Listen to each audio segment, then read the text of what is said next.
In this episode, I'm going to talk about some key questions you can ask yourself when deciding to leave a 9 to 5 or to go back to one. Let's dive in. Welcome back to the Brazenest podcast, where we're all about helping you build a brazen, audacious, and badass business and career. I'm your host, Brooke Roberts, and like I said, today we're talking about my decision recently to go from entrepreneur to employee. But little secret, I'm still an entrepreneur. Now, before we dive into this content, I've created a rubric. Now, if you are like me and you need help making these types of decisions, I want you to download my Quit Guide. This is a guide where I've broken down how you can make the decision on whether to leave a 9 to 5 job, which I've done in the past, or whether to go back to a 9 to 5 job, which obviously I have recently done.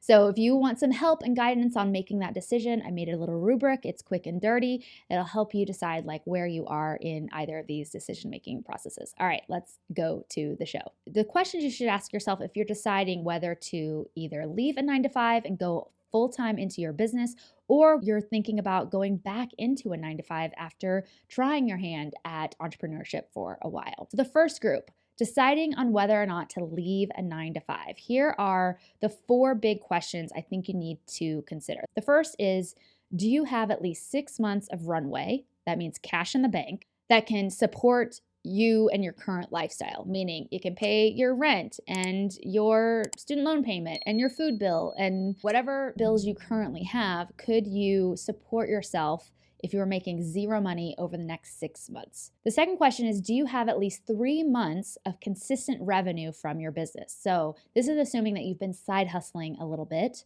and you've gotten some clients or you sold some products and you've made some consistent revenue over the past 3 months.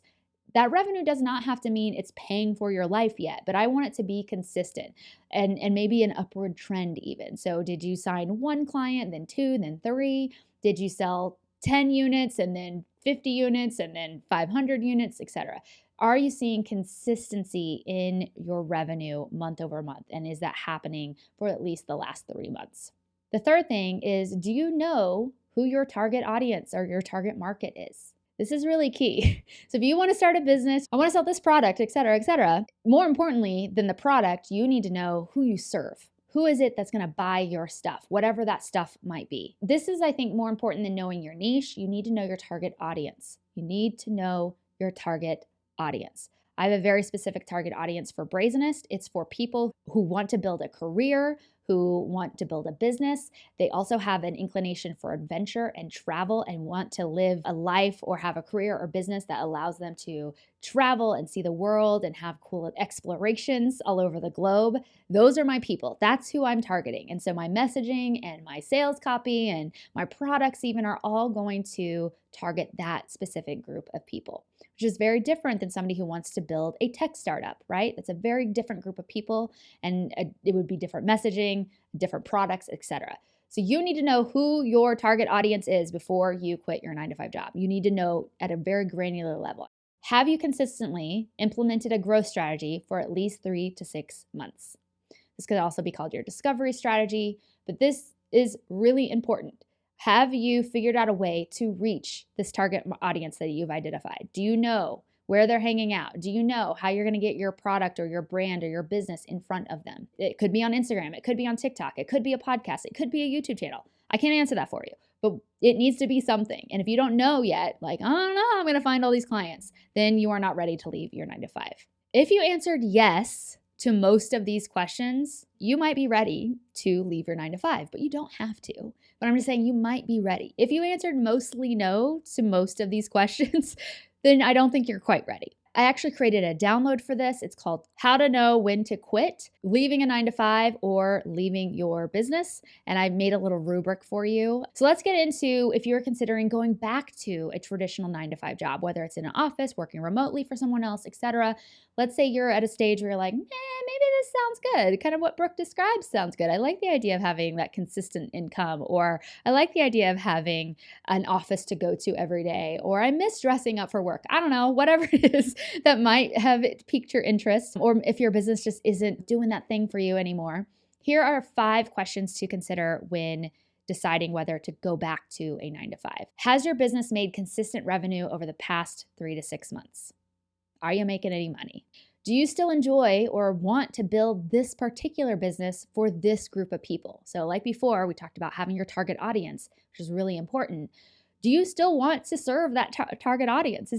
Are those still your people? For me, as much as I love my colleagues in international education, and I'm always happy to chat with people about my career in international education, I feel like I just said everything I want to say about that, and I kind of want to move on from talking about careers in international education. So for me, this answer was very much, I no longer really want to do this business. This is not what I want to be doing anymore. Have you consistently implemented a growth strategy for at least 3 to 6 months? This is really largely depending on at what stage of business that you're in. You're like, it's not working. My question to you would be, have you actually tried to grow? Have you been consistent with your hub content every single week? Have you been active on a particular social media channel where your audience hangs out? Have you done partnerships and collaborations? Have you done cold outreach? Like anything, have you committed to some kind of growth strategy for at least 3 to 6 months? If you haven't, then maybe you haven't given your business its full gusto, its full college try, as they say. Now, if you've been in business for a while and you feel like, no, Brooke, I have been lock steady doing all the quote unquote right things that everyone tells me I'm supposed to be doing, and I'm still not seeing any traction, obviously there's some kind of misalignment. It's either the product market fit, right? You might be targeting a market and having a product that don't quite fit together. It could be that you need to focus more on your presentation and how you talk about your subject matter so it reaches the right people. Maybe you haven't even gotten around to launching a product yet to sell, and so that's why you're not getting any traction. The whole 3 to 6 months of consistent growth strategy piece is really important, because I don't want you to go back to a 9 to 5 because you think, oh, I can't cut it as an entrepreneur. You just may not have given it the full effort that it deserves. Or, you might need to hire a coach or get some other guidance to help you find a better alignment in your audience and your product suite. The fourth question is, do you have plenty of money in the bank to keep working on your business for the next 3 to 6 months, even if you're not making money? Can you keep working on your business and not make money, but still have enough money to pay for your life? That's a very yes or no, cut and dry question. Do you have enough money to keep going? And so the fifth question, and this is getting down more to your soul, to who you are inside, is if money weren't an issue, would you still want to build this business? Yeah, that's a tough one, because, sometimes like in my situation, you might be like, wow, this business has served me really well. I've learned a lot in this process. I've served some amazing people. It was fun for a bit. I just don't want to be doing this anymore. And here's where this question really helped me. It was, if I was making $1 million a year with this business, would I still want to do it? And for me, the answer was no. Now, I'm not driven by money. I don't need a lot of money to live a very lovely life. But for you, this question might be like, oh, wow. If this were doing well, I would love this business, and it was making lots of money, it would be perfect. I would love it. But if I'm making zero, do I still love the business? I can't answer that question for you, but it's something for you to consider. Now, if you answered no to most of these questions, then it might mean that you're ready to pivot back to a full-time job. Like I said before, even if that's true, you don't have to. I'm just saying this is some data points for you to collect and make a better decision for yourself. Okay, there you have it, y'all. Some things for you to take away in terms of understanding how you can make this choice for yourself. And again, just download that rubric I created for you with these big questions. That's at brazenest.com/quit. And hopefully you find some value in that. Thank you so much for watching and listening. And remember that every day you postpone a dream, you weaken it a little. So get out there and make some magic happen. Cheers.